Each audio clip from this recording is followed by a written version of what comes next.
আপনারা গতকাল রাতভর আন্দোলনে ছিলেন, আজকেও সকালে আমরা দেখেছি যে পুলিশকে গো ব্যাক স্লোগান দিচ্ছেন, এদিকে আপনার চোখে জল। আমরা ওনাদেরকে সাহায্য, আমাদের সঙ্গে কোঅপারেট করতে বলছি, আর কিছু না। আমরা ভীষণ বিধ্বস্ত, আর পারছি না। আমরা কালকে সারা রাত আমরা জেগেছি, না খাওয়া, মানে টয়লেট যেতে পারছি না, টয়লেট কার নেই। আমাদের যারা আমরা মহিলারা আছে তাদের কোনো মানে টয়লেটে যাওয়ার কোনো জায়গা নেই। আমরা বারবার বলছি প্রশাসনকে একটা টয়লেট কারের ব্যবস্থা করুন, করছে না, কেউ করছে না আমাদের জন্য একটা টয়লেট কারের। আমরা পারছি না। আর পুলিশকে কি বললেন? আমরা ওনাদের বলছি আমাদের সঙ্গে একটু কোঅপারেট করুন, আমাদের ওনাদের সাথে তো কোনো বিরোধ নেই। আমরা ওনাদেরকে বলছি আমাদের সাথে একটু থাকুন, ব্যাস, আর কিছু না।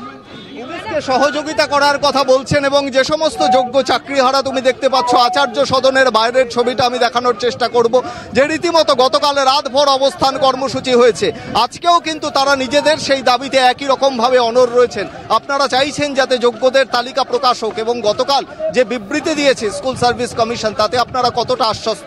দেখুন, আমরা তো আশ্বস্ত একদমই নয়, কারণ পার্থ বসুর মতো শিক্ষামন্ত্রী যিনি বলেছিলেন 21 তারিখের মধ্যে আমাদের ওএমআর পাবলিশ করবেন, উনি কথা দিয়ে তো কথা রাখলেন না। তাহলে আমরা আশ্বস্ত হব কোথা থেকে?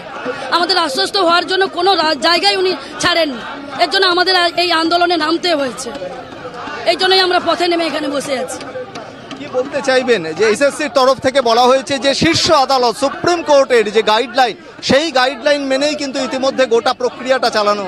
আমরা সর্বোচ্চ আদালত এবং সকলকে একটাই কথা বলতে চাই, আমাদেরকে ন্যায় বিচার পাইয়ে দিন, না হলে আমাদের পরবর্তী প্রজন্ম, আমাদের সন্তানদের জীবন অন্ধকারে বেরিয়ে যাবে। আমাদেরকে ন্যায় বিচার পাইয়ে দিন, আমরা আর কিচ্ছু চাই না। আমরা যোগ্য প্রার্থী, আমরা কোনো অন্যায় করিনি, কোথাও একটা পয়সা ঘুষ দিইনি, আমরা যোগ্য প্রার্থী। আমরা সততার সাথে নিজেদের চাকরি জীবন কাজ করে গেছি। আমাদের ন্যায় বিচার না পাইয়ে দিলে আমাদের পরবর্তী প্রজন্ম, সন্তান সবার জীবন অন্ধকারে বিলিয়ে যাবে।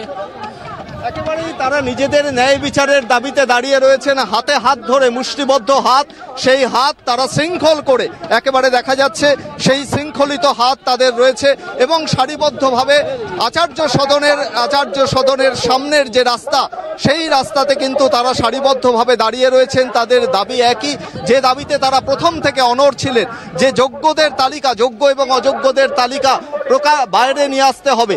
সেই দাবিতেই কিন্তু এই মুহূর্তে দেখা যাচ্ছে যে স্কুল সার্ভিস কমিশনের আচার্য সদনের বাইরের যে রাস্তা, সেই রাস্তা জুড়ে কিন্তু সারিবদ্ধভাবে তারা রাস্তায় বসে যেরকম তারা আন্দোলন করছেন, একই রকম ভাবে কিন্তু তারা মুখ্যমন্ত্রীর বিরুদ্ধে কাছেও কিন্তু তারা আবেদন জানান। সমস্ত ক্ষমতা আমরা রাখি, আপনাদের বলে দিলাম।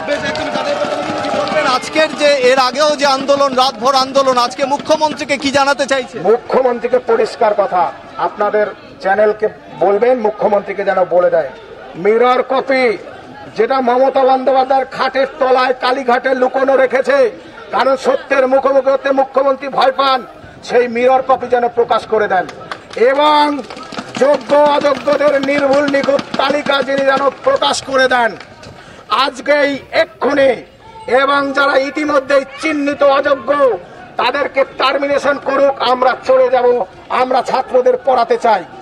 মুখ্যমন্ত্রী টালবাহানা করবেন না, আপনার দুর্নীতির দায়ে আমাদের জীবন, আমাদের পরিবার, বৃদ্ধ বাবা মা, তাদের স্বপ্নে ধূলিসাৎ হয়ে যাবে, এটা কোনোদিন হবে না।